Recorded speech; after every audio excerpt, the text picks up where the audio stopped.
Bismillahirrahmanirrahim. Assalamualaikum warahmatullahi wabarakatuh. Alhamdulillahirabbil alamin, wassalatu wassalamu ala asyrafil mursalin sayyidina Muhammad wa ala alihi wa sahbihi ajma'in. La haula wala quwwata illa billahil aliyil azim. Alhamdulillah, pada pertemuan kali ini sesuai dengan yang sudah kita agendakan, bahwasanya setelah kalian memberikan sebuah pertanyaan melalui buku, kemudian kalian kirim, itu pertanyaannya sudah kami terima untuk pertanyaan fikih kelas 77 ya. Dalam hal ini Bapak ingin memberitahukan bahwasanya Bapak sudah merekap ya pertanyaan-pertanyaan yang kalian sudah kirim, itu hampir pertanyaannya sama ya dengan teman yang lain, sehingga Bapak dapat mengumpulkan 8 orang penanya di sini yang sudah Bapak rekap. Jadi salah satunya nanti dari Nanda Alfiana, kemudian Safira, Faiza, Azalia, nanti bisa dilihat pertanyaan formnya ini ya, insyaallah Bapak kirimkan. Baik, langsung saja kita masuk ke pembahasan ya dari pertanyaan yang kalian sudah buat. Baik, bismillahirrahmanirrahim. Rabbi yassir wa la tu'assir, Rabbi tamim bil khair, bika nasta'in, amin ya rabbal alamin. Kita mulai dari pertanyaan pertama dari Nanda Alfiana ya, yang menanyakan tentang mengapa sholat subuh itu tidak bisa dijamak qashar.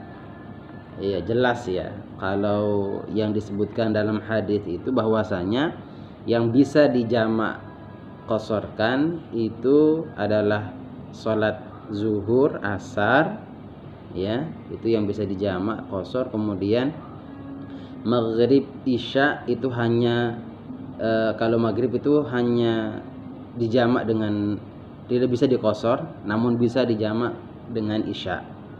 Nah itu ya. Jadi jelas kalau subuh itu sudah jelas ringkas sekali ya, paling ringkas sholat sudah itu 2 rakaat. Nah, jadi tidak bisa diqashar lagi, tidak bisa jadi 1 rakaat.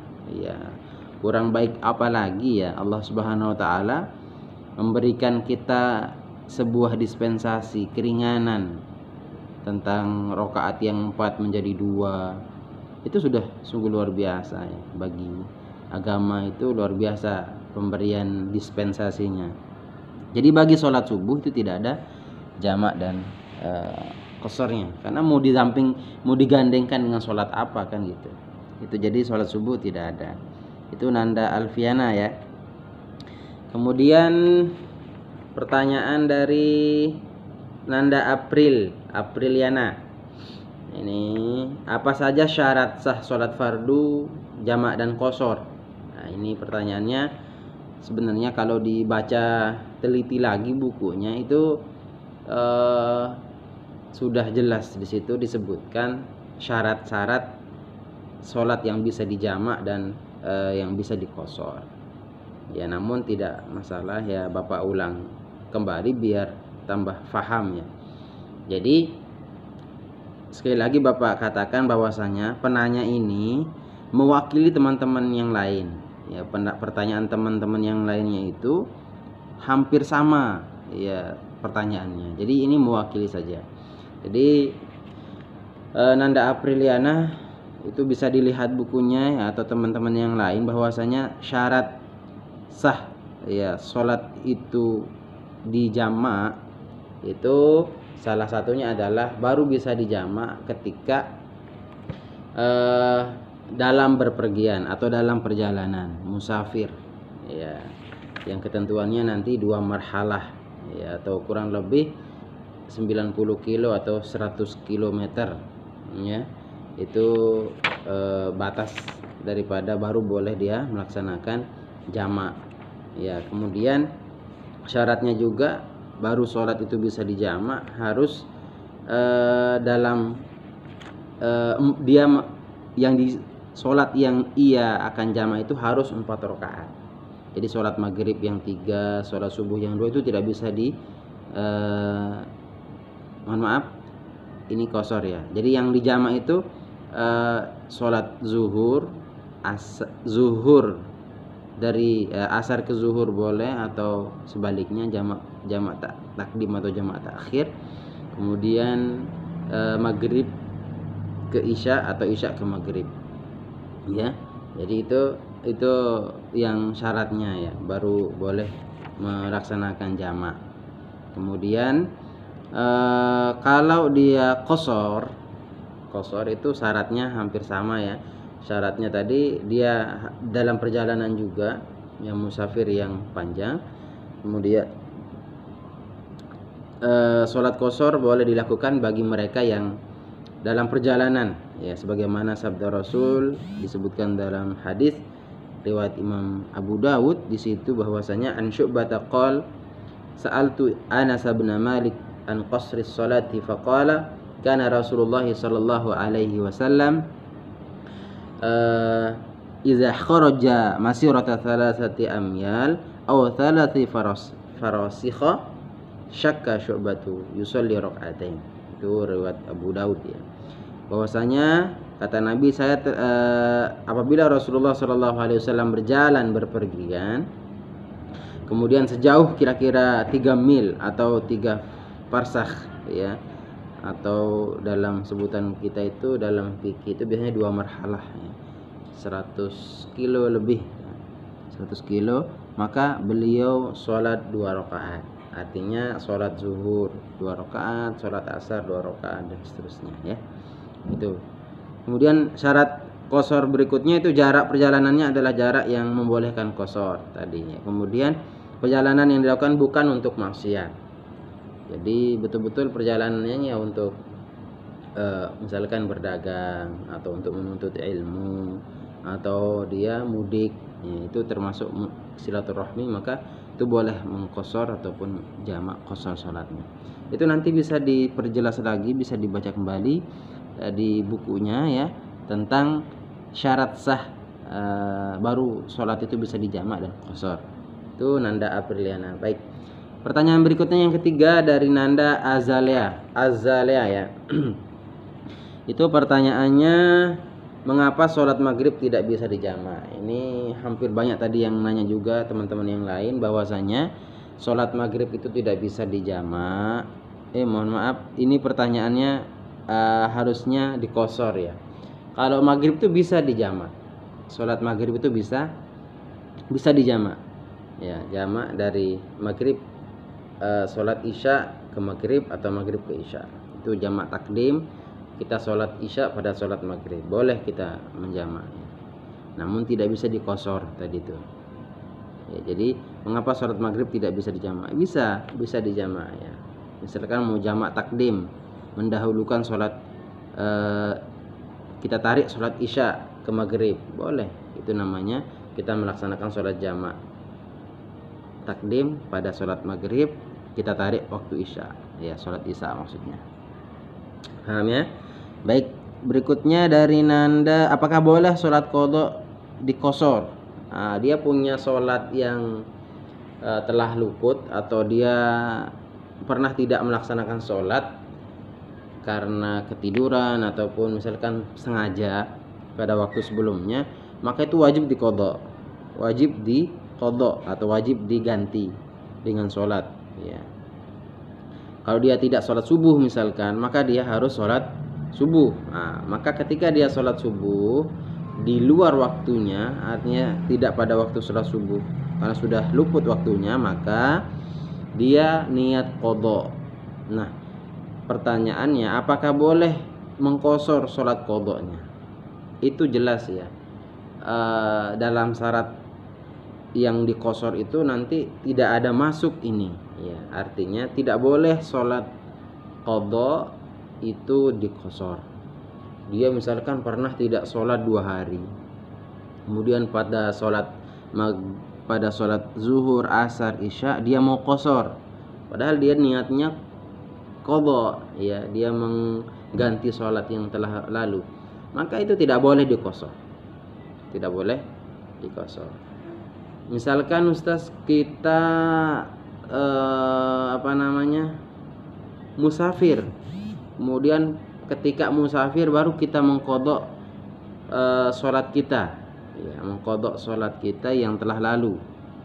Ya, maka dalam hal ini ada dua pendapat ulama ya. Pertama, boleh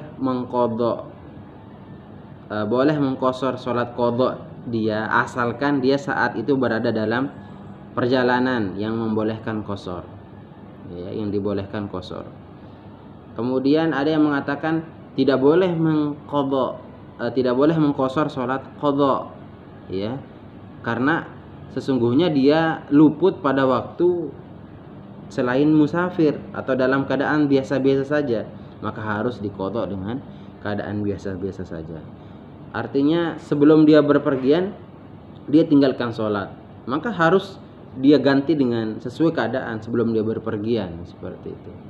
Ya, jadi dalam hal ini kita lebih mengambil kehati-hatian. Ya, kalau memang kita mengqadha sholat, pernah meninggalkan sholat pada waktu normal, tidak dalam keadaan perjalanan, maka gantilah dalam keadaan normal. Ya, sampai pada tujuan setelah perjalanan baru kita qadha, kan gitu.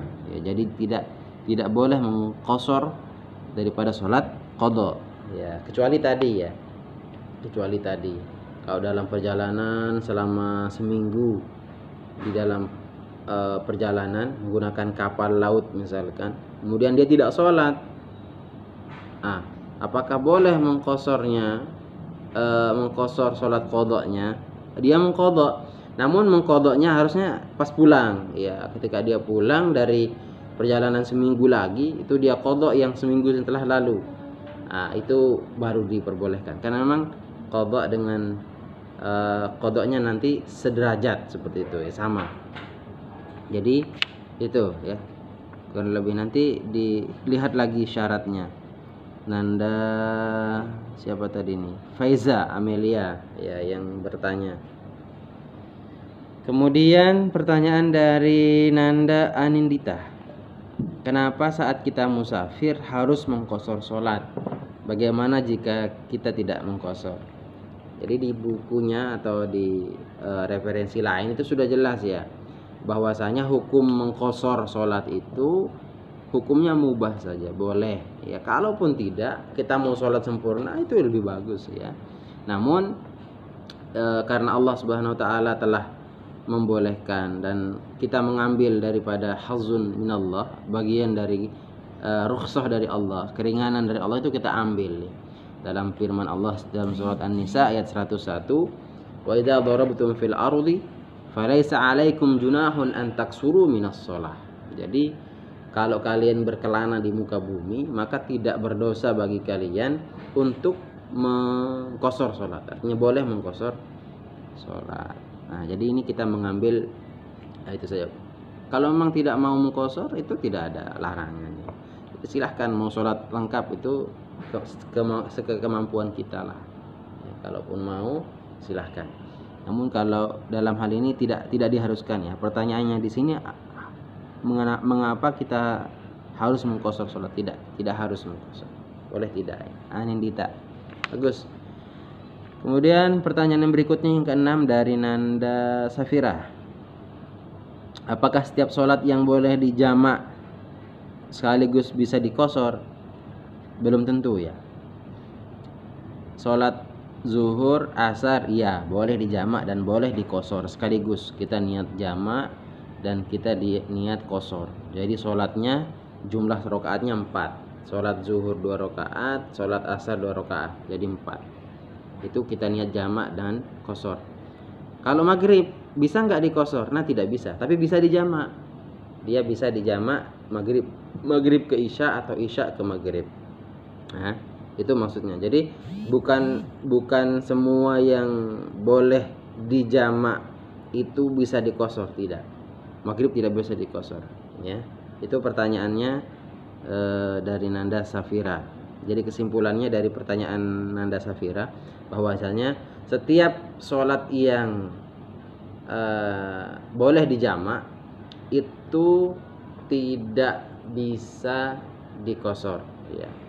Karena kalau kita mengatakan boleh dijamak dan dikosor, nanti maghrib itu potensinya harus dikosor jadi 1,5, itu yang bahaya ya. Jadi intinya kalau zuhur asar ya boleh dijamak dan kosor, namun maghrib itu boleh dijamak dengan isya, tidak bisa dikosor. Tapi isyanya bisa dikosor ya, bisa dikosor. Selanjutnya dari Nanda, pertanyaan yang ketujuh dari Nanda, Hidayah ya, Hidayah. Bagaimana hukumnya sholat yang sering dijamak karena pekerjaan yang sulit ditinggalkan dan tak mengenal waktu sholat, seperti konduktor dan lain-lain, sopir dan konduktor?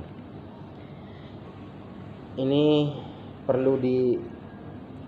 sudah dijelaskan tadi ya, bahwasanya syarat daripada boleh menjamak itu ini tidak termasuk syaratnya ya. Kalau dia kerja kemudian dia jamak, misalkan kerja di terowongan batu bara dalam tanah, dia tidak tahu waktu ya, tapi pasti punya jam ya, waktu jam sekian ya istirahat tak sholat. Masa 24 jam dalam tanah ndak sholat, ndak berhenti kerja, kan itu tidak masuk akal ya. Jadi ini seperti sopir dan konduktor ini sebenarnya zaman sekarang ini, mungkin kalau dulu ya, tapi sekarang ini tidak ada alasan sebenarnya. Bahkan kalau kita berpergian itu para sopir sudah mengerti ya kemampuan keinginan dari penumpang itu untuk waktu sholat ya berhenti ataupun istirahat dan sebagainya. Jadi kalau seperti ini tidak diperkenankan untuk dijamak ya, sholatnya tidak bisa dijamak kalau dalam konteks bekerja ya. Mentang-mentang dia shift malam, kemudian dia tidur dari subuh sampai asar, nah ini kemudian dia jamak sekaligus sholatnya, itu tidak boleh, itu tidak diperbolehkan. Itu dalam konteks pertanyaannya ini perlu dilihat kembali ya, syarat daripada sholat yang bisa dijamak. Ini kalau dalam status pekerjaan itu tidak termasuk. Yang terakhir dari Nanda Talita, apakah sholat di kendaraan harus selalu menghadap kiblat atau hanya cukup di awal saja? Nah ini termasuk sholat dalam keadaan darurat ya, orang yang sholat di dalam kendaraan ya, seperti tadi ya, kalaupun memang memungkinkan pertama kita bisa keluar dari mobil atau dari bis, silahkan keluar saja untuk melaksanakan sholat ya. Kemudian kalau memang tidak bisa kita sholat di dalam kendaraan, bisa, asalkan usahakan pada saat kita takbiratul ihram itu betul-betul menghadap kiblat ya. Kalaupun setelah kita takbiratul ihram tidak menghadap kiblat ya, maka misalkan dia mengarah timur, selatan, utara dan seterusnya mobil itu, sehingga tidak tetap kita dalam keadaan menghadap kiblat, maka niatkan saja kita menghadap kiblat. Namun ini termasuk sholat dalam keadaan darurat, otomatis ketika sudah dalam keadaan normal nanti kita ulangi sholat kita ya. Itu namanya sholat hormat waktu, namanya dalam bab fikih, sholat hormatan lil waktu ya. Sholat hormat waktu artinya dia sholat, dia harus sholat, namun karena dia dalam keadaan darurat, dalam keadaan tidak normal, maka dia nanti mengganti sholatnya ya, mengganti sholatnya. Sama dengan seorang pasien yang berada di rumah sakit, ketika badannya semua sudah kena najis, kena kotorannya, kena kencingnya, kemudian dia harus sholat, ketika masuk waktu harus sholat, begitu azan dia harus wudu dan seterusnya. Tapi kalau tidak bisa memungkinkan wudu, tidak bisa juga tayamum misalkan, maka dia sholat walaupun dalam keadaan najis, dalam keadaan tidak bersuci. Nah ketika dia sholat itu namanya sholat hormat waktu ya, hanya menghormati waktu. Namun setelah dia sembuh nanti itu wajib diqadha, wajib diulang nanti sholatnya. Kalau dia sakit 1 minggu ya hitung berapa kali dia tidak sholat, ulangi sholatnya, seperti itu. Tapi kalau dia normal sakit, kemudian bisa ke belakang, bisa wudu, kalau tidak bisa wudu ya tayamum saja, tayamum di tembok, kemudian dia sholat seperti biasa, maka itu sholatnya normal, sholatnya biasa, itu tidak harus diganti ya, karena memang dia dalam keadaan suci tadi ya, bisa wudu. Nah itu ya, mudah-mudahan ada manfaatnya. Nanti karena pertanyaan teman-teman yang lain itu mewakili 8 orang ini. Terima kasih. Assalamualaikum warahmatullahi wabarakatuh.